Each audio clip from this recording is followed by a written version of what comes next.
প্রিয় victory with ash পরিবার, আজ আমি আপনাদের সঙ্গে কোনো তত্ত্ব শেয়ার করতে আসিনি, কোনো কল্পনার গল্পও না। আজ আমি কথা বলতে চাই বাস্তবতা নিয়ে, ব্যর্থতা, অপেক্ষা, ধৈর্য আর শেষ পর্যন্ত বিজয়ের বাস্তবতা নিয়ে।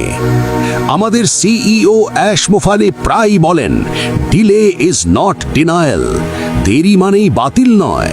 আর এই কথাটার সবচেয়ে বড় প্রমাণ হচ্ছে ইতিহাসের সেরা সফল মানুষগুলো। চলুন একটু পেছনে তাকাই।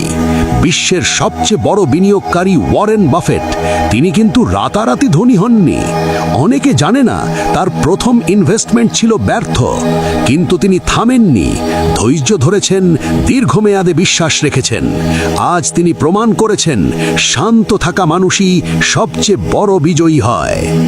এবার আসি জ্যাক মায়ের কথায়, একজন মানুষ যাকে চাকরি দিতে সবাই না বলেছিল, কেএফসিতে আবেদন করে রিজেক্ট, ইন্টারনেট কোম্পানি খুলে সবাই বলেছিল এটা অসম্ভব, কিন্তু তিনি বিশ্বাস হারাননি।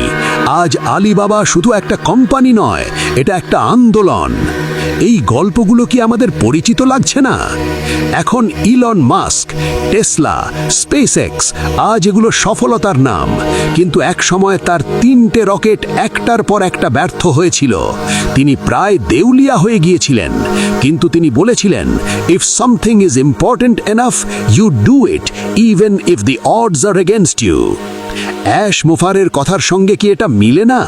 অ্যাশ সব সময় বলেন, we are not building a company, we are building people. On passive শুধু সফটওয়্যার নয়, এটা মানুষের আত্মসম্মান ফিরিয়ে দেওয়ার একটা মিশন। আজ যারা প্রশ্ন করে কেন দেরি হচ্ছে, আমি বলি, ইতিহাস কখনো তাড়াহুড়ো করে লেখা হয় না। যে বীজ আজ মাটির নিচে থাকে সে কালই গাছ হয় না, কিন্তু সঠিক সময় এলে সে ঝড়েও ভাঙে না।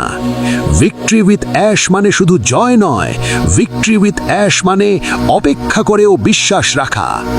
আজ যদি আপনি ক্লান্ত হন, ঠিক আছে, আজ যদি আপনি হতাশ হন, স্বাভাবিক, কিন্তু আজ যদি আপনি বিশ্বাস হারান, সেখানেই পরাজয়। অ্যাশ মোফারে আমাদের শিখিয়েছেন, শান্ত থাকুন, প্রক্রিয়াকে সম্মান করুন এবং মানবতার পাশে থাকুন, কারণ ইতিহাসে তারাই জয়ী হয়েছে যারা সবচেয়ে বেশি শব্দ করেনি, বরং সবচেয়ে বেশি ধৈর্য ধরেছে। প্রিয় পরিবার, আমরা সঠিক জায়গায় আছি, সঠিক মানুষের সঙ্গে আছি, সঠিক সময়ের জন্য অপেক্ষা করছি। ভিক্টরি আসবেই, কারণ আমরা শুধু স্বপ্ন দেখি না, আমরা সত্যের পাশে দাঁড়িয়ে আছি। Victory with Ash, victory for humanity. Bipon tech zone.